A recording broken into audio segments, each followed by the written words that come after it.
오늘 말씀은 이사야 55장 말씀입니다. 1절에 보면은 오호라 너희 모든 목마른 자들아 물로 나아오라 돈 없는 자도 오라. 이 말씀은 기억하기가 참 쉬운 말씀입니다. 오라, 오호라 시작하고 또 오라 이렇게 끝나니까 55장. 저는 이렇게 예전에 외웠습니다. 신디원 입시할 때 오라 오라 하니까 55장. 하나님은 우리를 오라고 부르십니다. 누구에게 그렇게 말씀하십니까? 우리 찬양했던 것처럼 어느 누구나 주께 나오라 부르십니다. 옆에 분들에게 한번 인사 한번 하시겠습니다. 주님께 나아옵시다.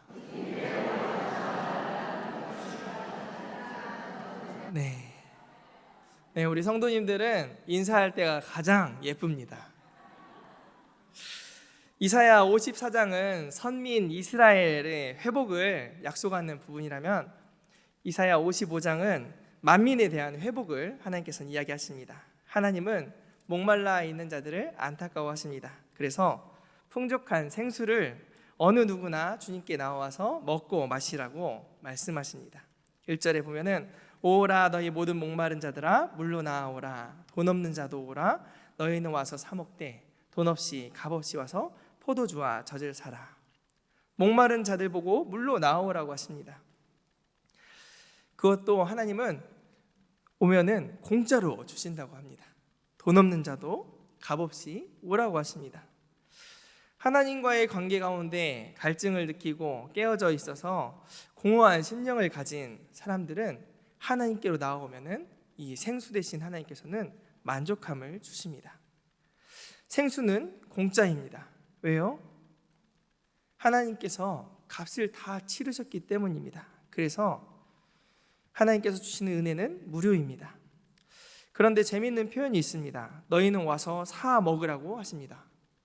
언제는 돈 없이 값 없이 오라고 해놓고 포도주와 젖을 사라고 하십니다. 왜 그럴까요? 무료라고 해놓고서 왜 그럴까요? 무료이지만 포도주와 젖, 물은 값어치 있는 것이라는 것입니다. 이것을 역설적으로 보여주는 것입니다. 귀한 것이라는 것입니다. 하나님의 은혜는 공짜이지만 가치가 없고 쓸모가 없는 싸구려가 아닙니다. 값을 매길 수 없는 값진 것이지만 공짜로 주신 것입니다. 왜요? 우리가 아무리 돈을 준다 해서 하나님의 은혜를 살 수 없기 때문에 그렇습니다. 그런데 많은 이들은 이 귀한 것을 귀하게 여기지 못합니다. 최고를 최고로 여겨야 최고입니다. 한번 따라해 볼까요? 최고를 최고로 여겨야 최고입니다. 2절을 보십시오. 너희가 어찌하여 양식이 아닌 것을 위하여 은을 달아주며 배부르게 하지 못할 것을 위하여 수고하고 있느냐. 양식이 아닌 것에 은을 달아주고 가치를 매기면서 배부르게 하지 못할 것을 위해서는 돈을 지불하면서 수고도 하면서 하나님께서 주시는 은혜, 가장 소중한 것, 최고에는 마음을 두지 않는 모습을 하나님께서는 꼬집고 있습니다. 여러분은 하나님께서 귀중하다고 하는 것에 마음을 쓰고 있습니까? 이스라엘은 그리고 많은 사람들은 생수의 근원이신 하나님을 저버리고 우상 숭배에 빠졌습니다. 양식이 아닌 것을 위해서 은을 달아주고 공허하게도 배부르지 못할 것을 위해서는 수고했습니다. 하나님께서는 진정으로 귀한 것에 마음을 쓰라고 말씀하십니다. 너희는 내게 듣고 들을지어다. 그리하면 너희가 좋은 것을 먹을 것이고 너희 자신들이 기름진 것으로 즐거움을 얻게 될 것이라고 말씀하십니다. 3절에도 보면은 들으면 어떻게 된다고 합니까? 영혼이 살아난다고 말씀하십니다. 하나님은 우리를 살리시는 분이십니다. 우리는 살기 위해서 생수의 근원이신 하나님께로 나아가야 합니다. 우리 하나님은 이스라엘만의 하나님이 아니십니다. 어느 누구나 주께 나오라 찬양한 것처럼 모두를 받아주시는 분입니다. 예수님도 요한복음 7장에 보면은 누구든지 목마르거든 내게로 와서 마시라. 나를 믿는 자는 그 배에서 생수의 강이 흘러나오리라 말씀하십니다. 이 생수의 강이 무엇입니까? 그 뒤에 뭐라고 하냐면 그것은 바로 성령을 말합니다. 성경의 하나님은 환대의 하나님으로 나타납니다. 예수님께서도 하나님의 나라 천국을 비유를 많이 하셨는데 가장 많이 비유했던 게 뭐였냐면 잔치로 비유했습니다. 여러분, 환대라는 것은 무슨 뜻입니까? 반갑게 맞아서 정성껏 후하게 대접한다는 뜻을 가지고 있습니다. 그래서 기쁠 환, 기다릴 대, 이걸 씁니다. 기쁘게 맞이하는 것이죠. 하나님은 탕자를 맞이했던 그 아버지의 모습처럼 하나님께로 오는 자들을 기쁘게 맞이하십니다. 잔치를 베푸십니다. 환대하십니다. 여러분, 환대의 반대말이 무엇일까요? 차갑게 대하는 걸 뭐라 하죠? 냉대. 또 소홀히 대하다 하면 뭐라 하죠? 홀대. 이게 반대입니다. 여러분은 하나님을 닮아서 환대하십니까? 아니면 냉대하고 홀대하십니까? 제가 대학교 1학년 때 동아리에 들어가서 아주 열심히 활동을 했습니다. 클래식 기타 합주반이었는데 거기서는 인사를 이렇게 합니다. 안녕하십니까 선배님, 저는 31기 자동차공학부 이우규입니다. 저희 레슨 선배로는 28기 김혜은 선배님이십니다. 만나는 사람마다 선배님들한테 다 인사를 하고 다닙니다. 그러면은 선배님 인사를 하면은 인사가 다시 돌아와야 되지 않습니까? 그런데 많은 경우 선배들이 인사도 안 받아주는 것이었습니다. 열심히 해 뭐 이렇게 말하면 좋을 텐데 어떤 선배는 딱 이렇게 말합니다. 정회원 돼서 보자. 네, 정회원이 돼야 된다는 거예요. 1학년들은 모두 다 준회원인데 1학년 2학기부터 2학년 1학기까지 1년 동안 오디션을 봐서 정회원 테스트를 보는 거예요. 그래서 테스트에 통과해야만 정회원이 돼서 연주회에 참석을 할 수가 있었어요. 정회원이 되지 못하면은 자연스럽게 이제 밑에 학년이 올라오면서 정회원이 되지 못하고 준회원으로 남게 되면은 그냥 알아서 안 나오게 되는 것이었어요. 그래서 한 40명이 들어와도 20명도 안 되는 친구들이 정회원이 되기 때문에 선배들이 그냥 뜨내기로 여기는 것이죠. 그래서 어떤 선배들은 그 가운데 인사도 안 받아주는 것이었어요. 여러분, 이것이 환대겠습니까? 그런데 교회 안에도 이런 일이 있다면 어떻겠습니까? 교회 안에서 여러분 누가 인사를 해야 될까요? 1번 처음 온 사람이, 2번 먼저 믿은 사람이, 3번 서로. 나만 손해볼 수 없다. 서로죠. 그런데 여러분은 새로운 성도님들에게 인사를 잘 하고 계십니까? 낯설고 모르는 분에게 먼저 다가가서 인사를 잘 하고 계십니까? 궁금하긴 한데, 저 사람이 누군지 궁금하긴 한데 쑥스러워서 말도 혹시 못 붙이고 있지는 않습니까? 새로운 사람이 와서 인사를 할 때 그제서야 오신 지 얼마나 되셨어요? 이렇게 말하는 것이 환대일까요? 혹시나 굴러온 돌이 박힌 돌 빼낸다고 생각하면서 누군가 갑자기 열심히 하는 사람을 보면서 저 사람은 누군데 이렇게 열심히 하지? 이렇게 혹시 말하지는 않으십니까? 얼마 전에 어떤 집사님과 이야기를 했는데 그 집사님이 교회 오신 지 얼마 안 되신 분인데 이분이 이렇게 이야기하는 거예요. 작년에 교회에서 큐티 모임을 만들어줬는데 제가 거기 들어가서 열심히 활동을 하고 있어요. 그런데 만약에 그 큐티 모임이 없었다면은 저는 아마 교회에 그만 다니고 나갔을 것이에요. 왜 그렇겠습니까? 교회에 와서 아는 사람도 한 명도 없고 누군가 먼저 아는 척 해주는 사람도 없는데 초신자가 아는 사람 한 명도 없이 하나님만 바라보고 신앙생활을 한다? 이것은 쉽지 않는 일일 것입니다. 저는 매주 안내를 서면서 이분들 중에 얼마나 많은 분들이 교회 와서 한마디도 하지 않을까 이렇게 생각을 하면 마음이 무척 좋지 않습니다. 오래 다닌 분들이야 아는 사람도 만나고 이야기도 하고 그러면서 잘 지내겠지만 처음 오시는 분들은 누군가가 먼저 와서 말 걸어주지 않고 있다면은 아마 그 주에 한 번도 말 안 하고 돌아갈 것입니다. 여러분은 처음 교회 왔을 때를 생각하십니까?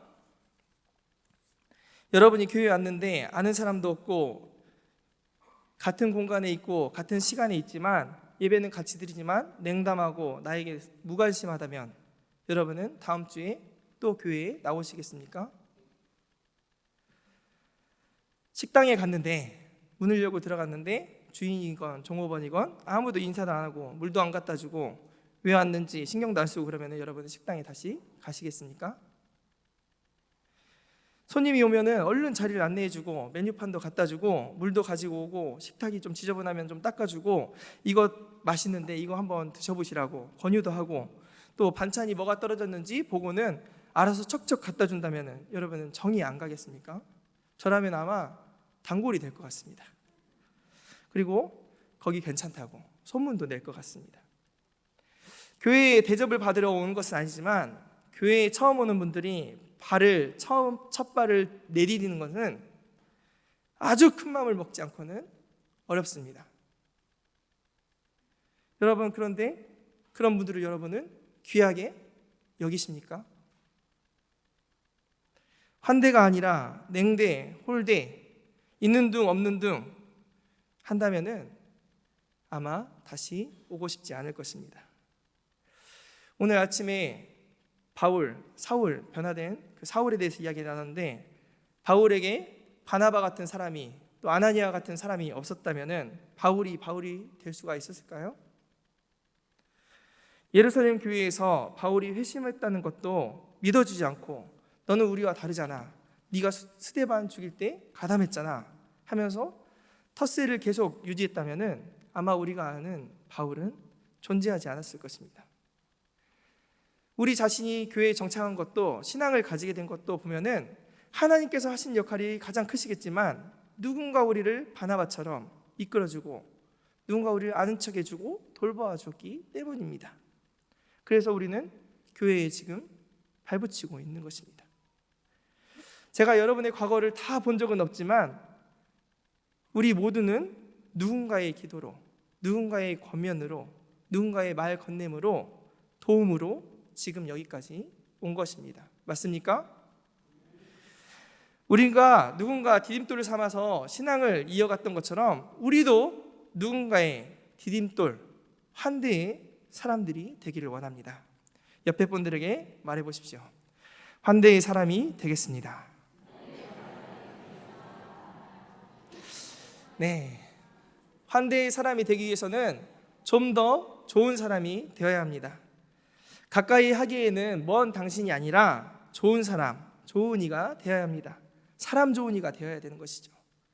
얼마 전에 모임이 있어가지고 그 모임 멤버 중에 이름은 들어봤는데 그 사람을 잘 몰라서 건너 아는 사람에게 물어봤습니다. 혹시 누구를 아시냐고. 그랬더니 네, 알아요. 그래서 그분 어떤 분이에요? 했더니 좋은 분이에요. 바로 대답을 하는 거예요. 그래서 제가 말했어요. 어떻게 1초도 생각을 안 하고 말할 수 있냐고. 그랬더니 어떤 분이길래 좋냐 했더니 이러이러해서 저하고 얽힌 일도 있고 정말 좋은 분이라고 이야기를 하는 거예요. 그래서 모임을 가는데 그냥 그 사람을 만난다는 것에 기대가 생겼습니다. 세상에 1초도 고민하지 않고 좋은 분이라고 말할 수 있는 사람은 어떤 사람일까? 기대가 생겼습니다. 그리고 나도 누군가 나에 대해서 물어봤을 때 좋은 사람이라고 1초도 생각하지 않고 그런 말이 나온다면 얼마나 좋을까? 그런데 이것은 우리의 힘으로 되는 게 아닙니다. 우리 안에 거하시는 성령님께서 우리를 좀 더 나은 사람, 좋은 사람으로 변화시켜 가십니다.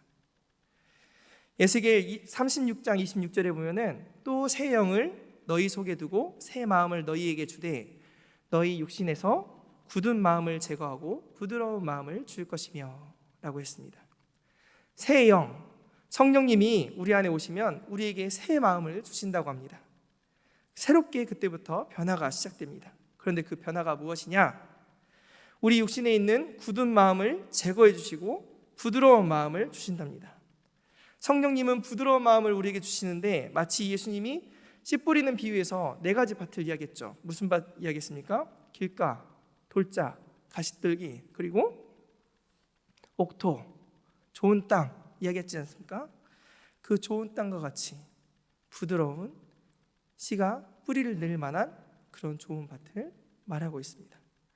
성령은 우리를 갈아엎습니다. 비록 우리가 돌짝 같을지라도, 길가처럼 단단한 마음일지라도, 못난 나밖에 모르는 가시떨기 같은 마음일지라도 성령 하나님께서는 갈아엎으시고 우리를 부드러운 마음으로 옥도로 바꾸십니다. 그리할 때 우리는 좋은 밭, 좋은 사람이 됩니다. 이 시간 저녁 예배에 드리러 오신 분들은 비록 단단하고 굳은 마음일지라도 갈아엎어서 좋은 밭이 되기를 소망하는 분들인 줄 믿습니다. 나밖에 모르는 사람을 우리는 좋은 사람이라고 생각하지 않습니다. 어쩌면 다른 이의 입장을 좀 더 생각해주고 이해해주고 공감해주는 사람을 그렇게 말합니다.